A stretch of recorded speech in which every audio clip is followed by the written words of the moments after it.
Hello everyone, welcome back to our channel. इसका नाम है वाइब चेक। कैसे हैं आप लोग? आई होप सब अच्छे होंगे। तो जैसा कि हम लोग आपके साथ थलपति विजय की मार्शल मूवी पार्ट वाइज देख रहे थे, बहुत ही इंटरेस्टिंग मूवी लग रही थी।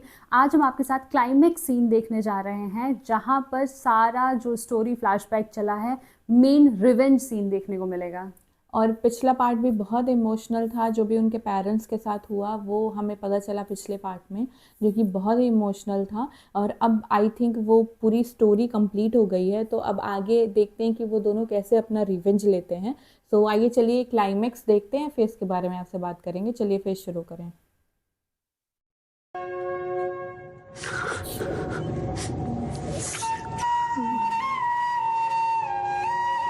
27 साल पहले की बात है। मैं एक गांव में जादू दिखाने गया था। वहां से घर आते वक्त मैंने एक लड़के के हाथ में एक छोटा सा बच्चा देखा। ले लिया। उनमें से एक था वेंकी और दूसरा था देव। दोनों मेरे बेटे बन गए। देव ने जादू भी सीखा, मुझसे बेहतर जादू करने लगा। जब मैं तुम दोनों को देखता हूँ ना, तब मुझे अपने भाई देवानंद की याद आ जाती है। तुझमें उसकी तरह रहम दिली है और तुझमें उसकी तरह दिलेरी नहीं खड़ा है। तुम दोनों मेरे बच्चों की तरह हो, इसलिए तुम्हारे आगे पीछे दौड़ता हूँ।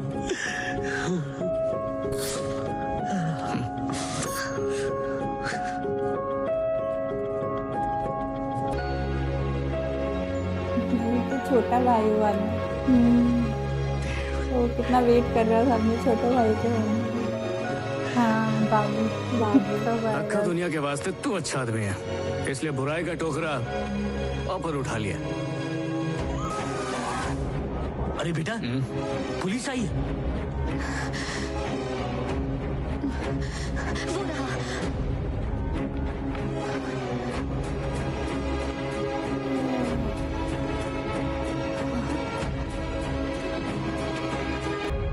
उसे पकड़ना आपके लिए नामुमकिन होगा।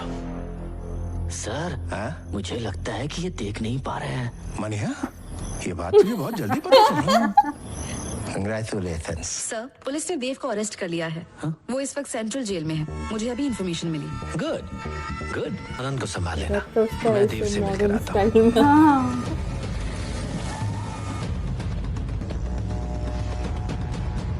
कौन हो तुम? वो बंद कर दिया। आनंद, मेरे डैड इस साल भी मेडिकल काउंसिल के हेड बनेंगे। ये पूरा सपोर्ट है। एक सेकेंड, ये रहा तुम्हारा विड्रॉल सीन से पहले लेटर। इस पे exchange जल्दी तो से नहीं साइन किया कर दो खुद बस। को। अरे ये क्या भाई, हम लोगों को क्यों लेकर आए हो? अब अगर साथ लाए ही हो तो एक बार टैलेंट दिखाने का मौका दो। अगर साइन नहीं किया ना तो हाथ अलग कर देंगे। जो भी करना जल्दी करो। देव को 20 मिनट में मजिस्ट्रेट के सामने हाजिर करना है सर। डीसी रत्नाकर भी वहीं होंगे। आपको उससे जो बात करनी है जल्दी कीजिए। तुम मेरे साथ आओ, तुम्हें फाइल देंगे।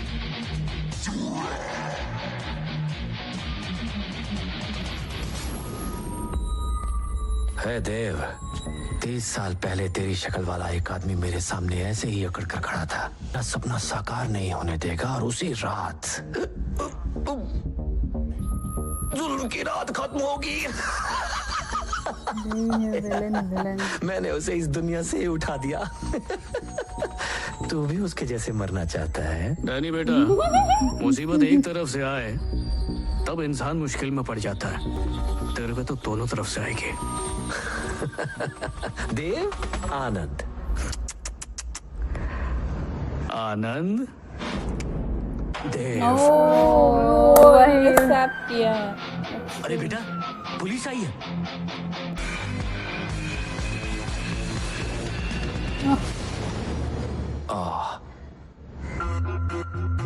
मैंने तो अपने बेटे को क्लिनिक भेज दिया। तो अपने लाडले को वहां पर भेज दिया। अरे जवानी में मर मुर गया तो जिम्मेदारी लेगा क्या? चल फोन लगा उसे।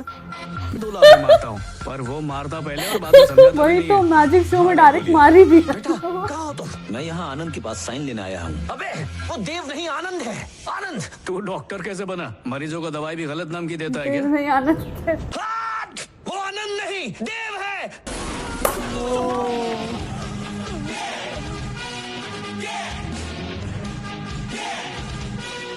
मजा आ रहा है। अबे निकल। क्या बेटे? हिंदी में डब हिंदी में डाल स्पीकर। बहुत मस्त। क्या बे नल्ला डॉक्टर? देव, डाल नहीं तो अभी इसका ऑपरेशन करता हूँ। रुक जाओ। मेरा शरीफ भाई पास में है। बोल बदमाश भाई। भाई क्या चूरन दिया था इसने? तारा और माँ को टपका देगा नहीं? क्या काटेगा बोला था?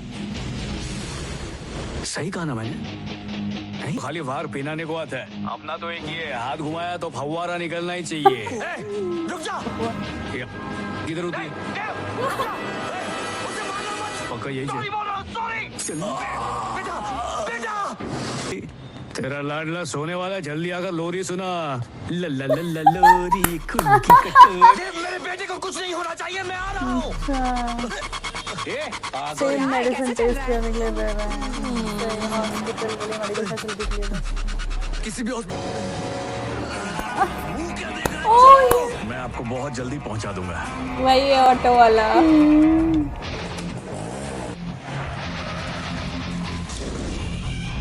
बेटा, देव, दूर हो।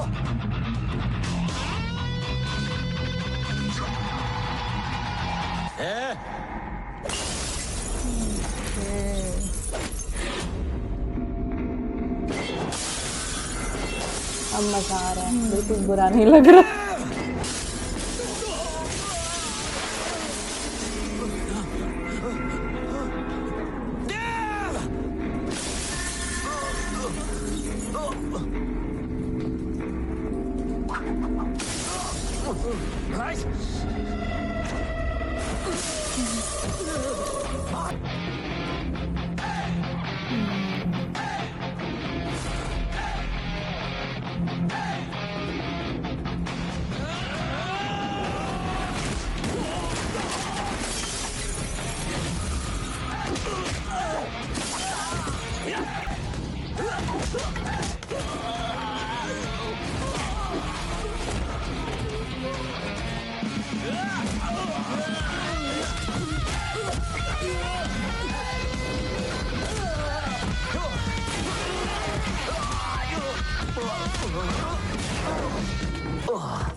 भागो जहाँ भागना। ओह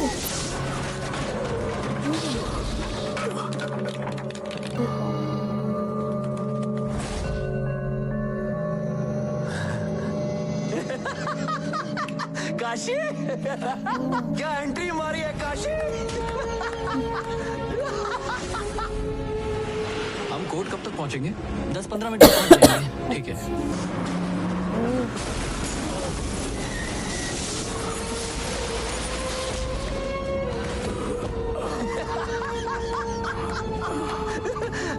आया मजा देव आनंद, आनंद देव। मुझे वैसे भी तुम दोनों को खत्म करना था। ए, 5 रुपया। तेरे जादूगर भाई की छड़ी तो टूट गई डॉक्टर। तुम दोनों भाइयों को काटकर एक ही पतीले में उबालूंगा। हाँ आजा आजा।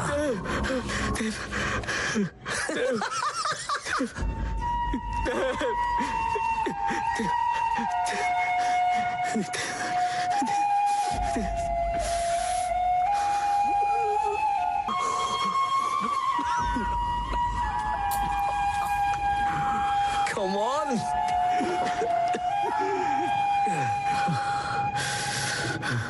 जब तक तू है अपन को कुछ नहीं हो सकता रे मस्कार। तालियां। ये कैसे ताली बजाएगा? इसको अपन देखता है। तो इसको धोबड़ेगा। पढ़ा लिखा हूँ इसका मतलब ये नहीं कि हमेशा शराफत दिखाऊंगा। यही तो ये मारने आया था ना फादर।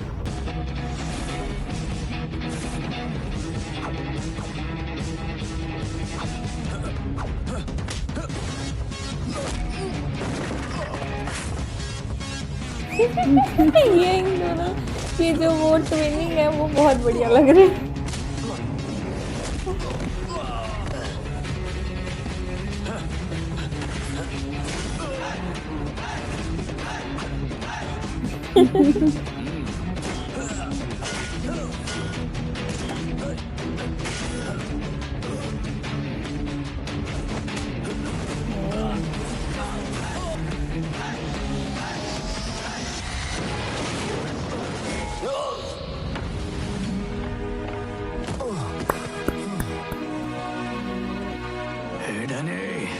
जुल्म की रात कितनी भी लंबी क्यों ना हो, उसका सवेरा जरूर होता है।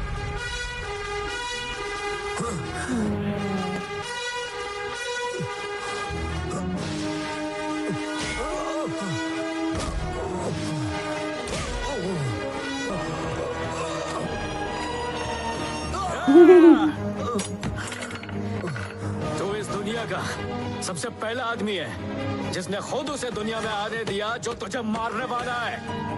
अब तेरी जिंदगी इसके हाथ में। 5 रुपए, गलती से जिंदा बच गया तो मेरी क्लिनिक पर आ जाना, मैं खुद तेरी सर्जरी कर दूंगा। चल भाई, देखा अपना जादू। इसमें मुझे बिल्कुल कोई, मैं ध्यान से देख सकती हूँ, मैं नहीं आंखें बंद कर रही हूँ। चीर फाड़ दे वो। हाँ, इसका तो बंद।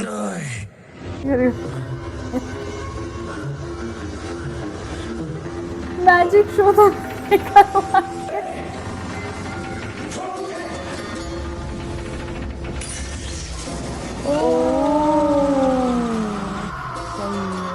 वाह,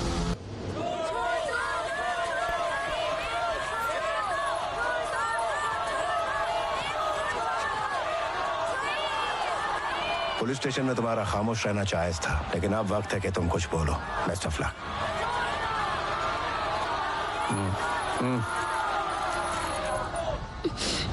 अपन जो किया उस पे पहले ही बहुत सवाल उठ चुके हैं। अब जनता की अदालत फैसला करेगी।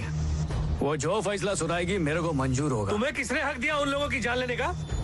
एक आदमी सिर्फ 2 लोगों पर भरोसा करता है, एक उसकी माँ, दूसरा डॉक्टर। तुम्हें जिंदगी देती है और वही जिंदगी डॉक्टर के हाथ सौंप देते हैं, और वही डॉक्टर उसका फायदा उठाते हैं। ऐसा आदमी डॉक्टर नहीं, क्रिमिनल होता है। दुनिया में बहुत जुर्म हो रहे हैं, लेकिन मेडिकल फील्ड में सिर्फ जुर्म नहीं होता है, भावनाओं के साथ खिलवाड़ होता है, और इस जुर्म की सजा मौत होनी चाहिए। मिशन को बिजनेस में बदल दिया जा रहा है, इसका जिम्मेदार कौन है? जो सरकारी अस्पताल को ठीक से नहीं चलाते वो मंत्री, एमएलए, नगर सेवक, डॉक्टर्स, वही फसाद की जड़ है। हमसे कई गुना कम टैक्स लगाता है सिंगापुर, और अपने पूरे देश को मुफ्त में मेडिकल सपोर्ट देता है। यहाँ उससे भी ज्यादा टैक्स लगाने के बावजूद भी हमारी सरकार मुफ्त में इलाज क्यों नहीं देती? दवाइयों पे 12% टैक्स लगाते हैं, और शराब जिससे घर बर्बाद होते हैं उस पर जरा भी टैक्स नहीं है। हमारे देश के सबसे अच्छे सरकारी अस्पतालों में ऑक्सीजन सिलेंडर ही नहीं है। तुम लोगों को आइडिया इसकी वजह क्या है? क्योंकि सप्लायर को पिछले 2 सालों से पेमेंट ही नहीं मिली है। जरा सोचो, एक और सरकारी अस्पताल दौरान वहाँ पर बिजली चली गई, 4 मरीज उधर के उधर ही टपक गए। ये क्या है? अस्पताल में पावर बैकअप क्यों नहीं है? इंक्यूबेटर में एक बच्चे की मौत हो गई क्योंकि उसको एक बिच्छू ने काट लिया। ये सब इंडिया में हो सकता है। अपने इस महान देश में लोग बीमारियों से ज्यादा सरकारी अस्पताल से डरते हैं, और यही डर प्राइवेट हॉस्पिटल्स का सबसे बड़ा हथियार है। आपने उन्हें मारकर सही किया है। अब उन किसी का जान नहीं लिया। कौन बोला तेरे को? मेडिकल सिस्टम पे लगे दीमक का मैं किया पेस्ट कंट्रोल। एक रिक्शा वाले की बेटी लालच का शिकार बनी। ऐसी हजारों घिनौनी चीजें हुई हैं जो कभी दुनिया के सामने नहीं आई। डॉक्टरी की पढ़ाई में दुहाई देकर गरीबों का खून चूसते हो। अरे जब पढ़ नहीं सकते थे तो डॉक्टर का लेबल लगा के क्यों घूमते हो? कुछ और काम करो ना। अब बोल, जो किया सही किया या गलत? सही किया सर। सर, आपका जिंदगी में मकसद क्या है सर? समझा नहीं? पॉकेट में सरकारी इलाज तरीके, लेकिन भरोसे के साथ खेलना गलत है। इस गंदे धंधे का जब तक मैं हर भ्रष्ट प्यादा खत्म नहीं कर देता, मेरी जंग जारी रहेगी। एक डॉक्टर की लापरवाही की वजह से आपकी माँ की जान चली गई, तो क्या आपने ये सब कुछ बदला लेने के लिए किया? बदला भी लिया, साथ में सेवा भी की।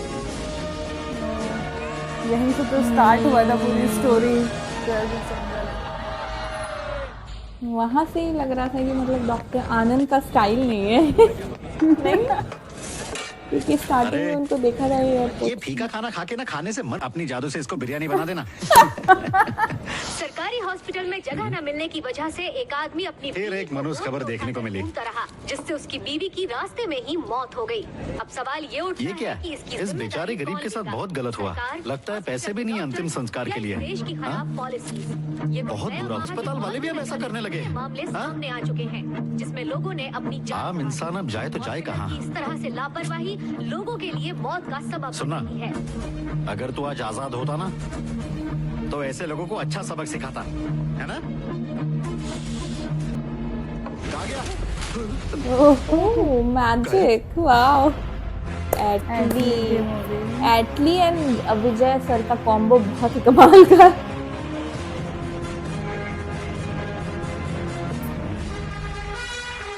शपथ लेता हूँ इंडियन मेडिकल काउंसिल का नेतृत्व करूंगा और अपने कर्तव्यों का पालन करूंगा, निष्पक्ष होकर, निडर होकर, निस्वार्थी होकर अपना कर्तव्य निभाऊंगा। वाह, क्या मूवी थी। सीरियसली भाई बहुत ही कमाल के, इतने लेयर्स, इतने टर्न्स एंड ट्विस्ट। और आई थिंक इंटरवल से ही मूवी और इंटरेस्टिंग हो गई थी। मतलब उससे पहले तो इंटरेस्टिंग थी, हम थोड़ा कंफ्यूज हो रहे थे उससे पहले, लेकिन इंटरवल के बाद से जितने भी सीन्स और जितने भी पार्ट्स हमने देखे वो इतने कमाल के थे। और आई थिंक सारे जो कैरेक्टर्स थे जिसको मैं कह रही थी क्लोजर नहीं मिला, अब उनको क्लोजर भी मिल गया, क्योंकि काजल के कैरेक्टर को मुझे लग रहा था कि मतलब उनको क्लोजर नहीं दिया, मतलब वो एक दूसरे को पसंद कर रहे थे, वहां तक हमें समझ में आ गया था, पर वो अचानक से गायब हो गए। और मुझे ये भी नहीं समझ में आया कि उन्होंने कंप्लेन क्यों नहीं किया, उन्होंने जो देखा था तो वो उसका भी क्लोजर मिल गया कि वो पसंद करती थी, इसलिए उन्होंने ऐसा नहीं किया। सो बहुत मजा आया जिस तरीके से पूरा वो लास्ट सीन था, वो पूरा रिवेंज वाला सीन था क्लाइमैक्स का, वो भी बहुत ही कमाल का था। और साथ में थोड़ा बहुत वो जो कॉमेडी वाले एलिमेंट्स डाले हुए थे वो भी देख के थोड़ा सा लाइट हार्टेड बनाने की कोशिश की गई एंडिंग की तरफ, क्योंकि ऑलरेडी हम बहुत ही एक ट्रॉमा से, एक इमोशनल उससे मतलब पार्ट्स में गुजर रहे थे। तो एंड में वो थोड़ा सा कॉमिक एलिमेंट जो ऐड किया वो अच्छा था, ताकि मतलब एट द एंड रिवेंज भी हो गया और वो थोड़ा सा मूड भी लाइट हो जाए। तो पूरी मूवी ही कमाल की थी, सबने बहुत अच्छी एक्टिंग की है, सॉन्ग्स कमाल के थे, म्यूजिक कमाल का था। और आई थिंक मतलब जो भी एक्ट्रेस को चूज किया गया, तीनों एक्ट्रेस को, और वो आई थिंक वो अपने रोल में एकदम फिट बैठी हैं, और उनकी जो केमिस्ट्री है और वो जोड़ी जो बोलेंगे वो विजय सर के साथ इतनी अच्छी लगी है। सबकी डिफरेंट केमिस्ट्री थी, सबकी डिफरेंट स्टोरी थी, वो भी बहुत ही अच्छा था।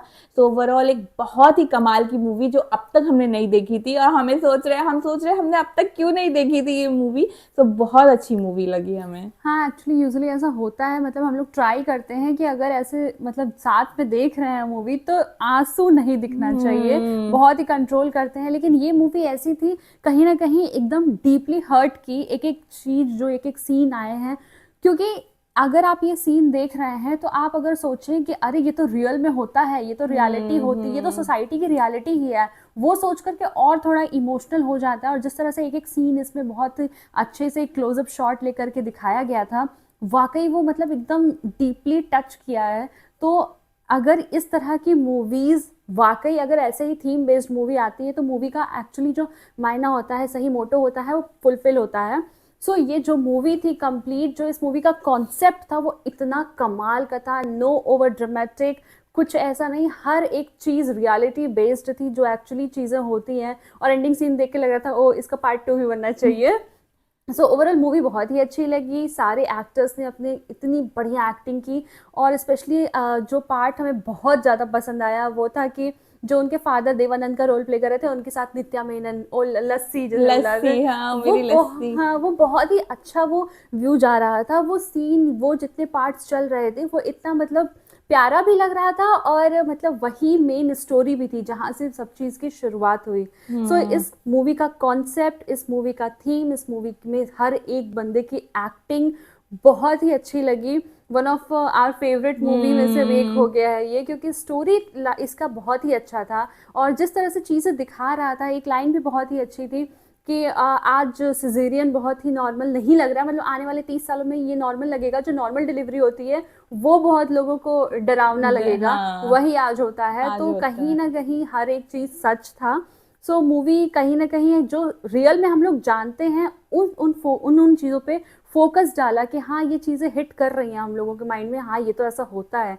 जानते सब हैं पर कोई एक्सेप्ट नहीं करना चाहता है जब तक खुद की फैसिलिटीज़ पूरी होती रहती हैं। सो आई थिंक ये मूवी बहुत ही अच्छी थी, और भाई ऐसी मूवी बनाने का गट्स थलपति ही रख सकते हैं। सो वाकई ये मूवी का हर एक जो सीन था वो काबिले तारीफ था। मूवी बहुत ही अच्छी लगी, चाहे म्यूज़िक की बात करें, चाहे एक्टिंग की बात करें, चाहे स्क्रीन राइटिंग की बात करें, सब कुछ कमाल का था। हाँ, और कहीं न कहीं ये मूवी हम लोगों को वो जो ये दिखाना चाहती थी वो सोचने पे मजबूर कर दे रही है कि मैं तो अभी भी सोच रही हूँ कि मैं अगर जो कल को किसी हॉस्पिटल में जाते हैं तो क्या वो सही से करेंगे कि नहीं, या जो भी उनका प्रोसेस है वो सही है कि नहीं, सीक्वेंस में है कि नहीं, वो सब अब मेरे दिमाग में आ रहा है। सो ये मूवी ऐसी थी जो ये मुद्दा अपना शो करना चाहती थी कि लोगों को सोचने पे मजबूर करना चाहती थी, वो इसने किया। और आई थिंक इसीलिए इतनी कंट्रोवर्सी भी हुई है इस मूवी को लेके। सो बहुत मज़ा आया, बहुत ही कमाल की मूवी थी, मैसेज भी बहुत ही कमाल का था। सो हमने तो बहुत इन्जॉय किया। आई होप आप लोगों ने भी हमारा रिएक्शन इन्जॉय किया होगा। और नेक्स्ट हम कौन सी तलपति की मूवी पे रिएक्ट करें, प्लीज़ आप हमें कमेंट्स में बताइएगा, हम उस पर भी जल्द रिएक्शन लेकर आएंगे। और अगर जो ये वीडियो हमारा अच्छा लगा होगा तो प्लीज़ इस वीडियो को लाइक कर दीजिएगा, हमारे चैनल को सब्सक्राइब कर दीजिएगा, बेल आइकन पे क्लिक कर दीजिएगा ताकि लेटेस्ट नोटिफिकेशन आप तक जरूर पहुंचे। तो मिलते हैं आपसे अगले वीडियो में। अगले वीडियो तक के लिए बाय।